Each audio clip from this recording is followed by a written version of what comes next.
Hey everyone, this is Forrest at The Complete Angler. Today we're going to do a little tying video for you. The fly that we're tying today is a hollow fly. This was created by Bob Popovics. It's a great fly for predatory fish. I especially use it for striped bass.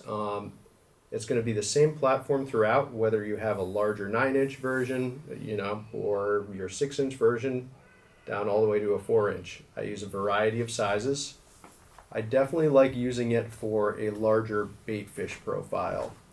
Say I have adult bunker and I'm looking to match a larger fly. I like to tie it up to 9 inches. This is the largest.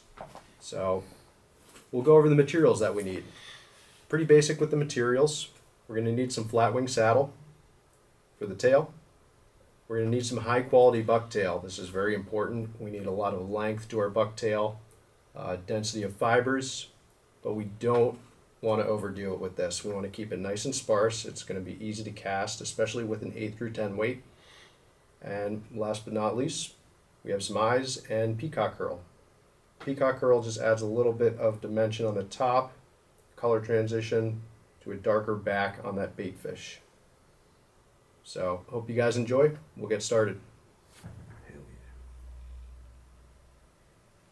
This particular hollow fly is going to consist of a couple different steps. First, we're going to tie in our tail material, a standard tie of bucktail, followed by our flat wing saddles. We're going to get our length that we want based on the length of flat wing saddle we're going to use in this fly. Next, it's going to consist of 3 reverse ties of bucktail. We're going to be tying in with the tips forward and using our pen tube to push them back. What that does is creates a larger profile. We can adjust the flare depending on how we want. We can tighten the flare, and then as we move forward, we can increase the amount of flare to get a nice teardrop profile for our bait fish. So let's get started. So we're going to start off our thread. For this particular fly, I like to use a .006 mono. That mono is nice and invisible. So we're going to advance our thread back to our first tie-in point. We're going to grab some bucktail. We're going to grab a nice long amount. We want it fairly sparse. This tail is essentially going to act as a little bit of profile, but more to solidify that wing. So it's going to act as a rigid section. That way you don't have fouling with your flat wing saddles around the hook. So I pulled off a nice long section of bucktail, not too many fibers. What I'm going to do is I'm going to clean it up. So I'm going to come forward, grab the tips of the bucktail, and we're stroking out any of the shorter under fibers. That's going to give us a consistent length on the tail, as well as use the best portions and the best fibers of the tail.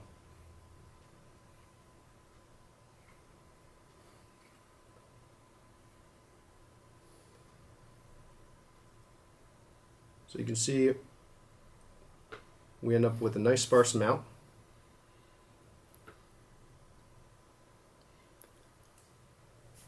Now we're going to tie it in. This is going to be a standard tie.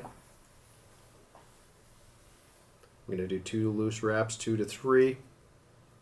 And I'm going to just spread that bucktail around the hook so I have nice even coverage. When I'm confident that all sides are covered, I'm going to tighten it up.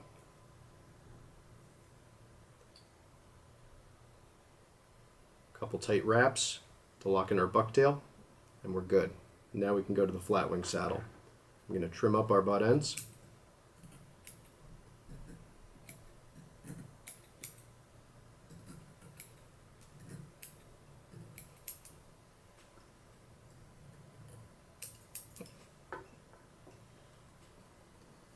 So I'm going to be tying an olive and white hollow fly. I'm going to start out with our white saddle. This fly is going to come to about 9 inches total length.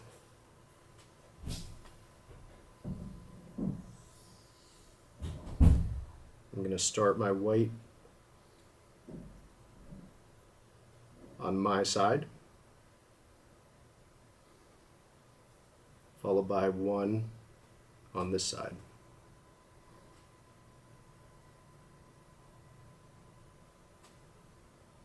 I try to keep the length the same on the tail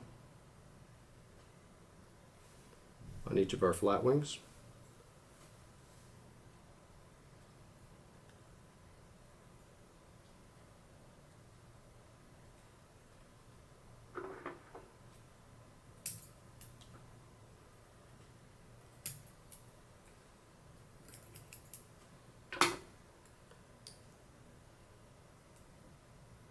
Next, I'm going to move to a transition color.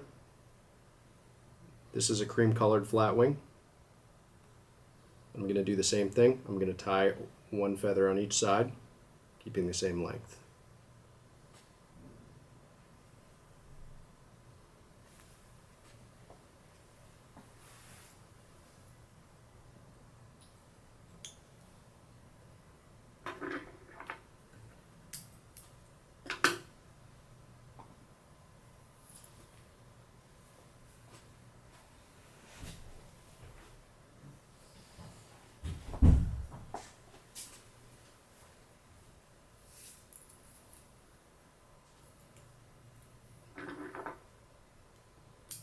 We're going to trim our butts.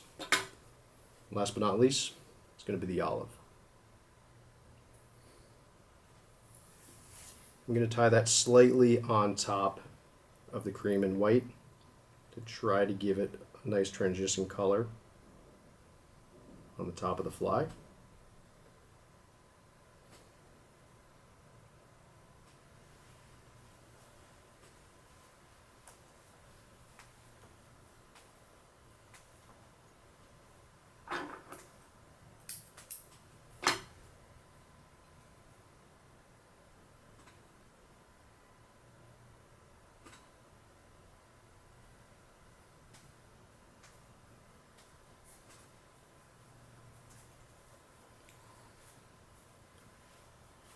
So this is how we get the length of what fly we want. If I wanted a smaller fly, I would just shorten up the length on my flat wing saddle. I'm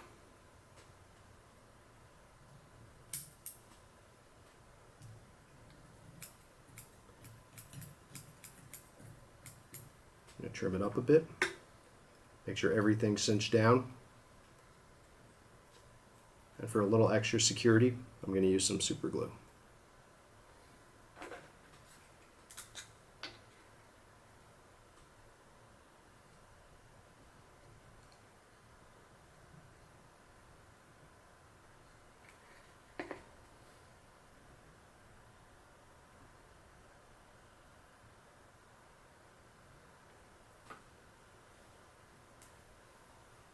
Okay, now that the tail's done, we're going to move on to our bucktail part. This is where we're going to do our hollow tie.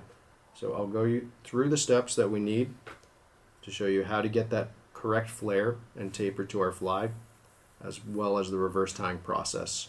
So we're going to advance forward.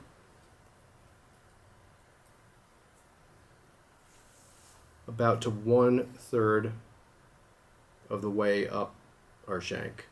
We're going to do one tie in here. Our second tie we're going to do here, followed by our last tie on the head. For this first tie, I just like to use the standard white, and then for the 2 consecutive ties after that, I'm going to do a 50-50. On the bottom, I'm going to use my white tail. On the top, the olive. I'd like to mention you can use a variety of hooks for this fly. The one hook I do like is the Gamakatsu SL12S. For the longer version, I like to use the 6/0. If I'm tying the 6-inch version, I'll use the 4/0. And then for my smaller 4-inch flies, I like to use the 2/0. So we have our section ready to reverse tie. Again, I want to go fairly sparse. I'm going to stroke out the under fibers.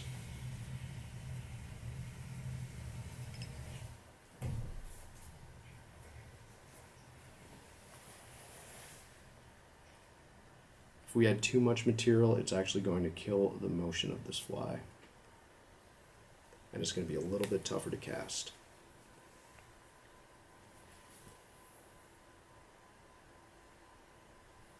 So now that I'm confident and it's nice and neat, I'm going to transfer it to my hand, and I'm going to tie it with the tips forward.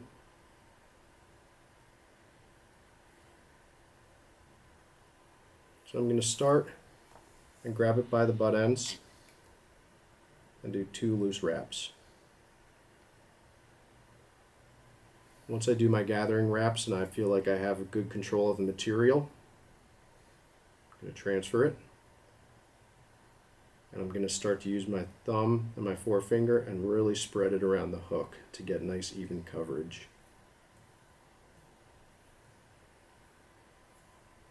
One thing that I found out is you want nice even coverage on this fly. When you're reverse tying it, it comes out with a nicer looking reverse tie. Everything looks nice and neat, and it's not cockeyed to one way.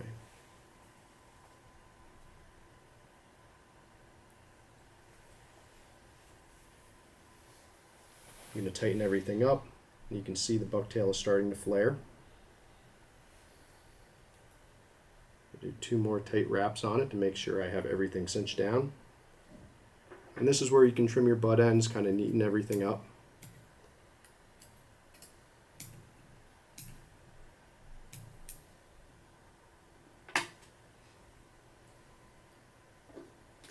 Next, for this process, you can use a hair packer. I always like to use just the end of a pen tube. That works plenty fine. I'm going to distribute my bucktail and push it back.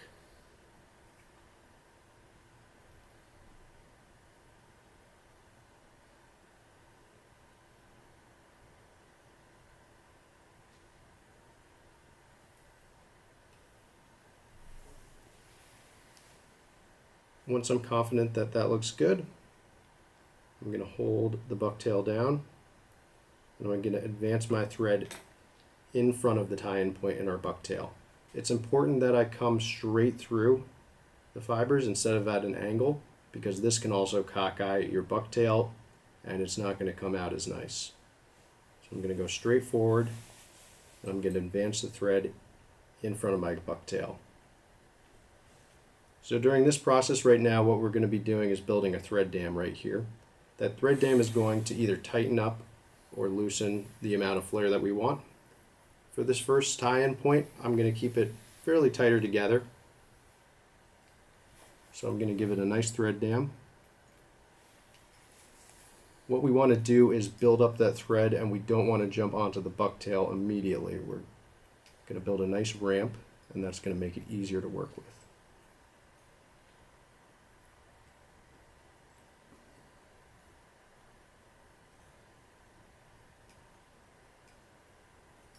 One important thing too that makes it come out nicer is if I keep straight wraps. I don't want to wrap in an angle too drastically. That'll keep my flare consistent.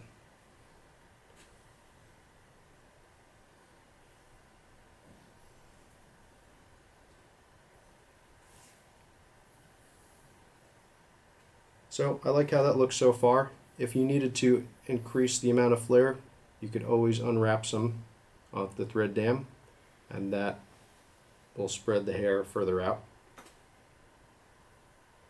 For this one, I want to keep it relatively close together, and we're going to control the flare and flare it more as we come forward. Again, I always like to finish it off with super glue to make it more durable on the thread dam.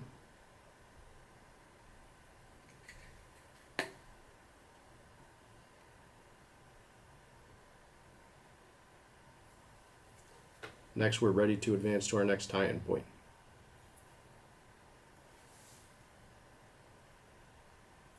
So now we are about 2/3 up the way of the hook. For the next reverse tie, we're going to put white on the bottom, and then we're going to start our olive at the top. So I'll try to show you an easy way how to control the bucktail being spread just on the bottom half of the hook. and then the olive on the top half of the hook. If you have a rotary vise, it will help to invert it. That way you can tie in your white a little bit easier. So I'm going to grab my white bucktail. Again, we're going to get rid of any of the under hair.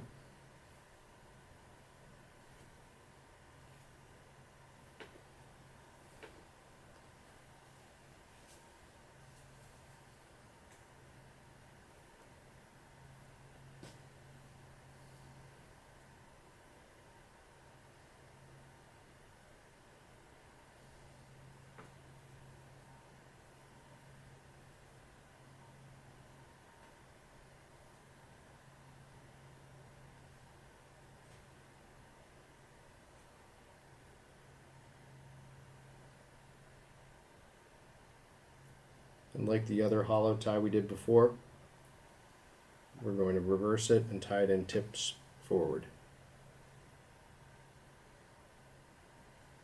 So I'm going to start again with my 2 loose gathering wraps.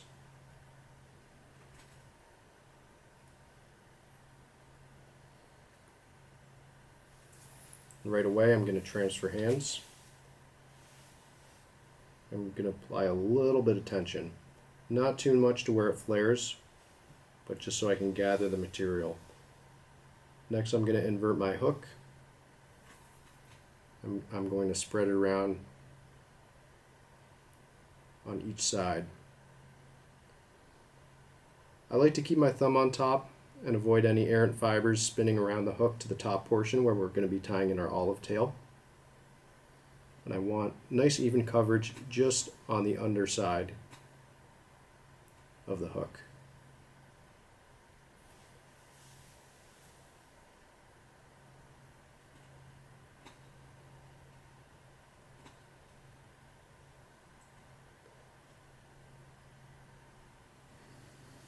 Once I'm confident that it's spread from this half on my side under the bottom to this half on the far side, then I can apply tension and lock it in, followed by 2 tight wraps.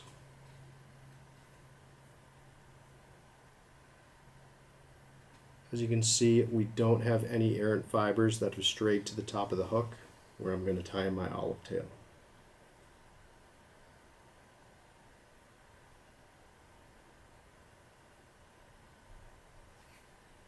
We're going to clean up our olive.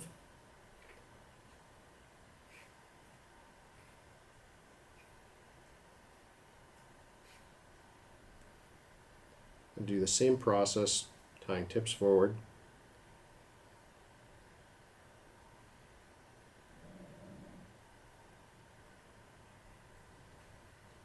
Going to do 2 loose gathering wraps. Apply a slight amount of tension. We're going to manipulate it around the top half of the hook. If I have any errant fibers that want to travel past the halfway point, I can pinch and pull up together.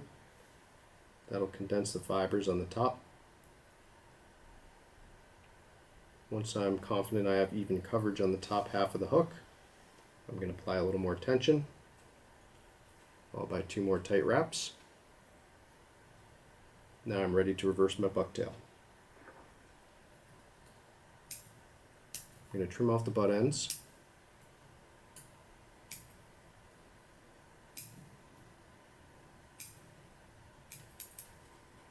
I'm going to grab our pen tube.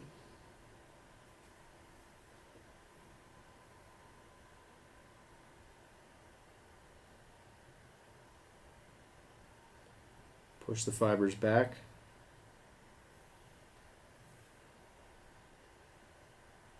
Grab onto the fibers.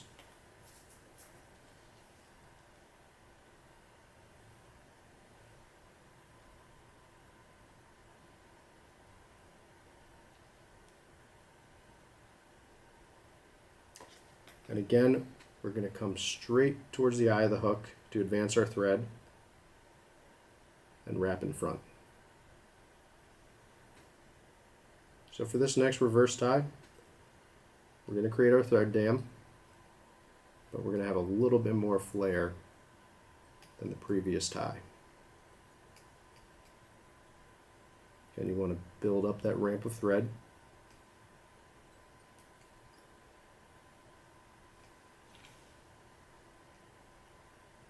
That's especially important with the mono thread because it can be slippery, and if you don't build up a nice gradual dam, it'll tend to slip back down. We're going to check our flare. We have to do a couple more wraps. Don't want to apply too much tension with these nice loose wraps, just to control the degree of flare.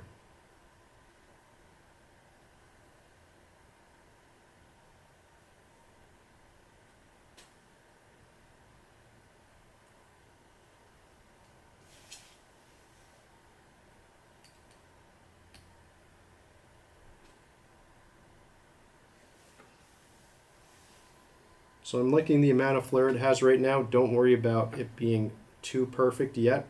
What we're going to do is run this fly underwater, let it dry, and that helps you get this teardrop profile that we're looking for. Again, I'm going to apply a little super glue.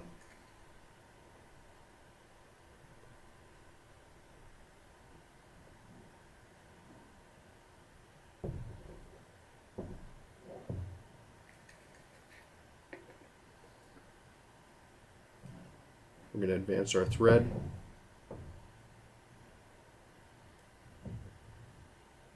This time our tying point is going to be right next to the hook eye for our final reverse tie. So one thing I'd like to mention is the versatility of this pattern. This is essentially a platform that we use to create a lot of different ideas, a lot of different materials that have different motion. For instance, if you wanted to incorporate flash in, now would be the time to do so right in front of this thread dam.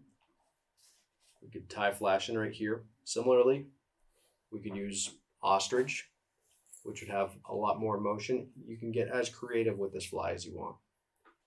But for simplicity terms, we're just going to stick to the basic pattern and use bucktail. So we're going to repeat the same process. We're going to grab our white bucktail, clean it up.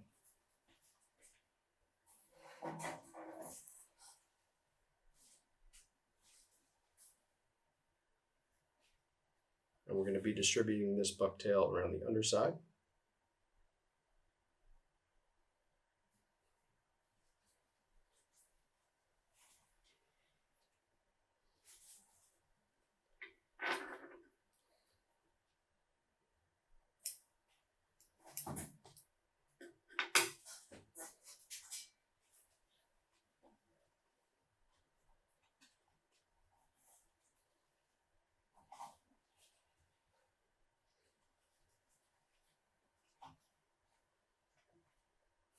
And one thing I would like to mention at this time is I'm going to keep the butt ends and not trim them on this reverse tie.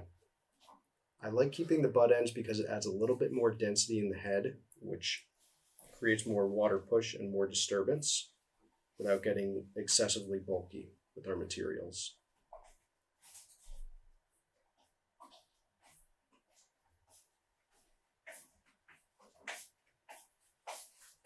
So I really want to manipulate those fibers around the lower half of the hook and avoid any fibers traveling up to the top half of our shank.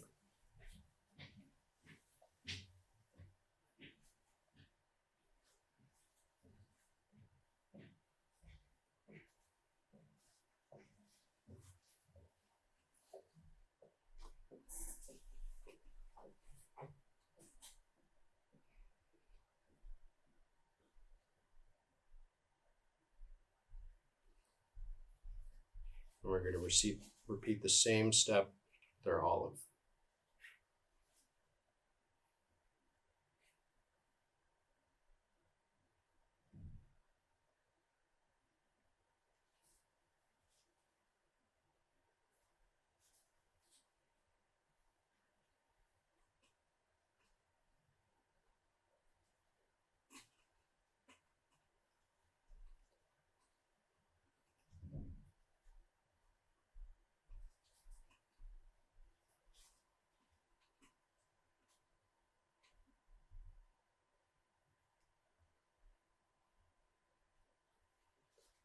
want to get nice even coverage.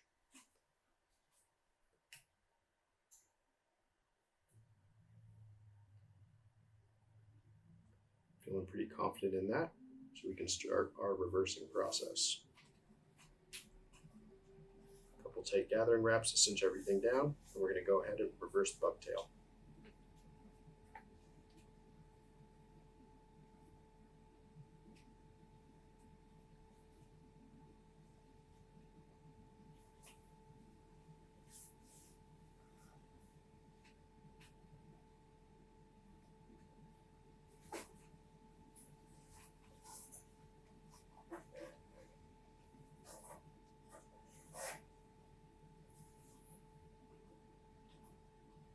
I'm going to hold on to our bucktail after I reverse it. We're going to advance our thread forward, making sure not to trap any. And we're going to be tying our thread dam in front of this reverse tie.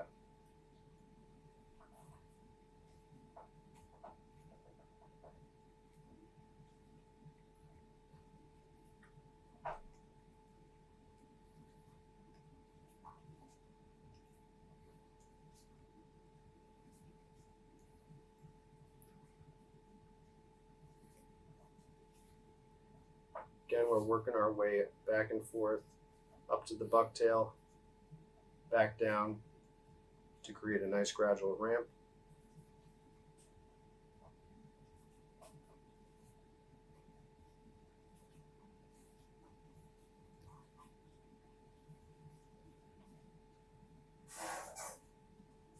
So as you can see with our reverse tie, we started with a tighter angle in the back, and we increase it going slightly forward to the final reverse tie.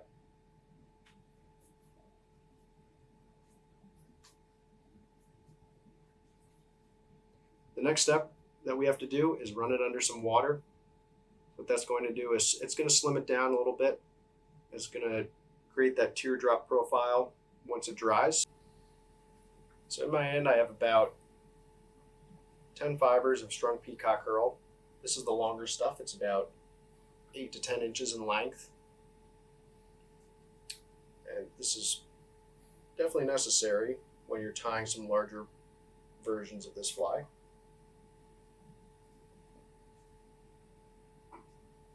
So all we're going to do now is finish off the fly and tie it right on top. Again, you can use the same technique that we used to distribute the bucktail around the top of the hook using our thumb. So I'm going to measure my length. I like to come back to about an inch away from the back of the tail.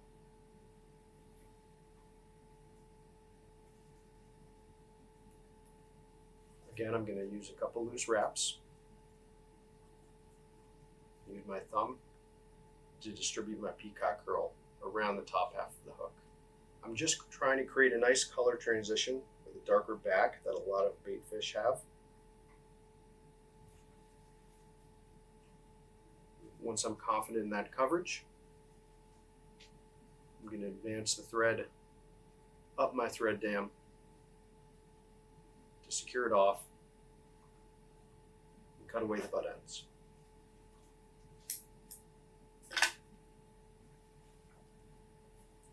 Now that our fly is finished, I'm going to do a couple whip finishes.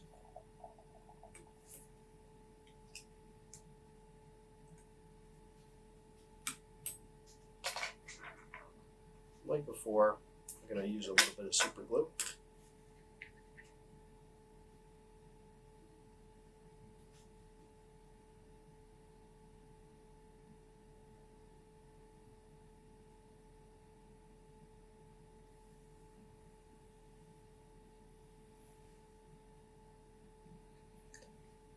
After my super glue is dried, I'm going to run it under warm water, and I'm going to let it dry. And we'll show you what that process looks like.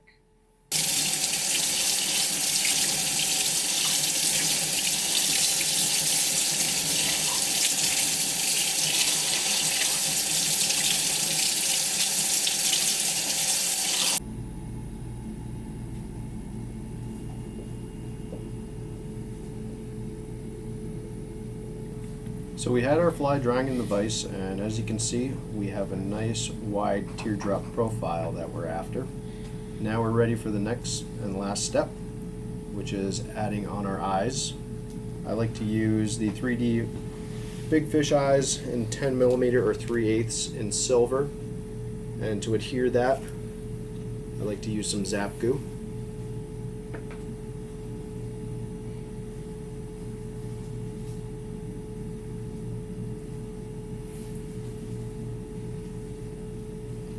I find the Zap Goo is really durable stuff when I'm adhering eyes. It tends not to fall off after a lot of use and after catching a couple fish. So we're just going to throw a little Zap Goo on each eye.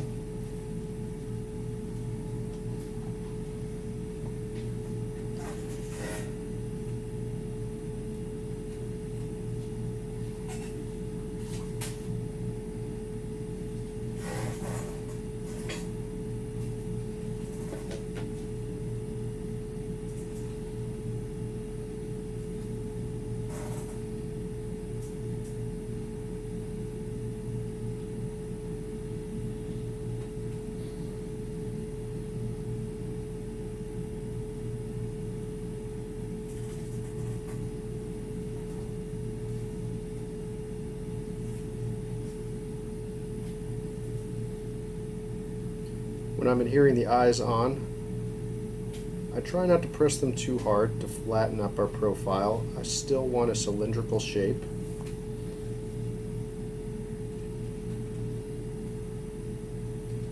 That way when it dries, you still have a 3D shape to the head.